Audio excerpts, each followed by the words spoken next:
En la línea telefónica está el maestro Dámaso Morales, internacionalista de la UNAM. Maestro, muy buenas tardes y gracias. ¿Qué tal, Guillermo? Muy buenas tardes, gusto en saludarte a tu auditorio. Un gusto saludarle también, maestro. ¿Qué lectura le da al lanzamiento de la bomba más potente que tiene el ejército de los Estados Unidos, bomba no nuclear, por supuesto, en territorio afgano? Sí, mira, tiene unas lecturas muy importantes. En primer lugar, tenemos que hacer notar el bombardeo que previamente ya había realizado Estados Unidos en Siria y que de alguna manera esto sigue la misma lógica. Estados Unidos está siguiendo una política unilateral, muy agresiva, obviamente, para enviar varios mensajes a todo el mundo. En este caso debemos recordar que apenas acababan de reunir el secretario de Estado de Estados Unidos, Tillerson, con Vladimir Putin y por supuesto Sergei Lavrov, del propio secretario de Relaciones Exteriores ruso, y habían acordado pues trabajar de manera conjunta, si bien los niveles de confianza son muy bajos. Evidentemente esta bomba que hace explotar en Afganistán, no nuclear precisamente porque no quiere hacer una escalada nuclear, pero sí demostrar el músculo Estados Unidos, pues inserta precisamente después de estas pláticas que tuvo con Rusia, después del encuentro que tuvo también el propio Trump con China y el asunto de lo que es Corea del Norte. ¿Qué es lo que está diciendo Estados Unidos?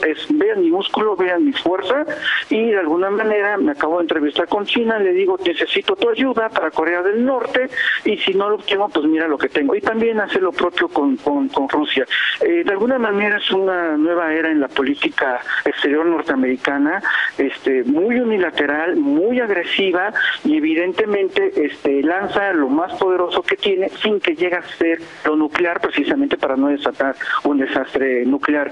Pero es un mensaje muy claro, sobre todo a China y en este caso también a Rusia, y lo que Estados Unidos está buscando como su política precisamente tanto en Siria como en Corea del Norte. ¿Por qué Afganistán, maestro? ¿Por qué Afganistán? Tomando en cuenta que se supone, según cables de prensa, que ha sido enviado, por ejemplo, en contra de objetivos del Estado Islámico, túneles. Así es. En Afganistán, recordemos que Estados Unidos, él financió durante el proceso de lo que era antes la Unión Soviética y la invasión que hicieron los URSS en aquellos años. Estados Unidos financió precisamente a grupos radicales, entre los cuales está el propio Osama Bin Laden, para que combatieran la presencia rusa en ese país. Obviamente sabemos que después todo le salió al revés, Estados Unidos, pero sin lugar a dudas, sí, Afganistán es un estado en el que se conoce, protege de algún modo, hay ahí células muy importantes del Estado Islámico y sigue la misma lógica, digámoslo así, la misma retórica que está manejando Estados Unidos, que bueno, es en virtud de la democracia, de los derechos, de la libertad, y el gran enemigo es el Estado Islámico. El mismo discurso que de alguna manera utilizada para el caso de Siria. Esto es, él se está afianzando, me refiero a Donald Trump, en la idea y en el discurso de la lucha contra el terrorismo identificado con nombre y apellido, que es Estado Islámico.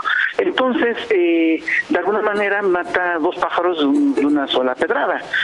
Por un lado, mandar el mensaje al Estado Islámico, y por el otro lado, mandar el mensaje a China y a Rusia, precisamente con respecto a lo que es Siria y Corea del Norte.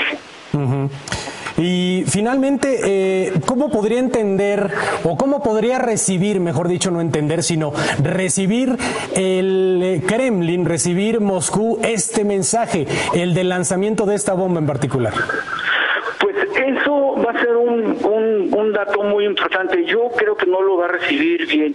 Recordemos que cuando lanzó los bombardeos a Siria, Donald Trump estaba de visita en China y no había informado a China, sino le informó en el mismo momento a Xi Jinping de los ataques a Siria, y esto por supuesto molestó al primer chino porque dijo, oye, vienes a mi casa y me estás informando de esto y de alguna manera quieres que yo avale lo que tú estás haciendo allá.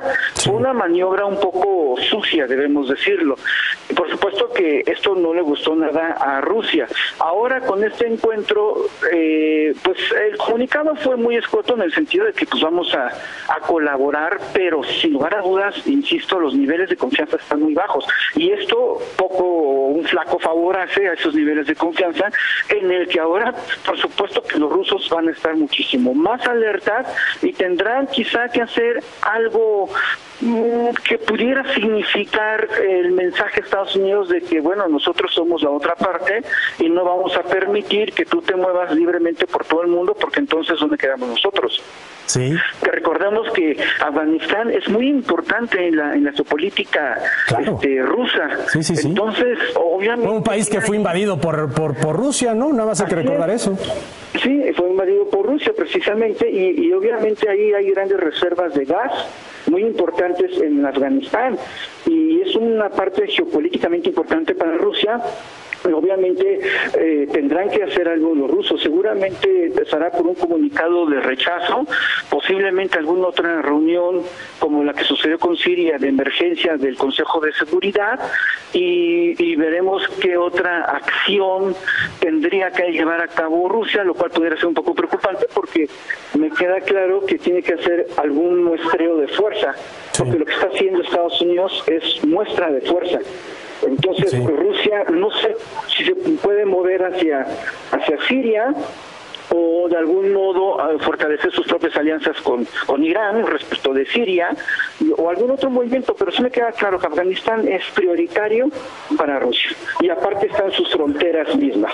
Es como si Rusia lanzara una bomba en la frontera con Estados Unidos, ya sea Canadá o México, obviamente eso no le va a gustar a Estados Unidos. Doctor Morales, le agradezco mucho este análisis. Estamos atentos. No, Muy buenas tardes. Guillermo. Muy buenas Gracias. tardes. Doctor Dámaso Morales, internacionalista de la UNAM.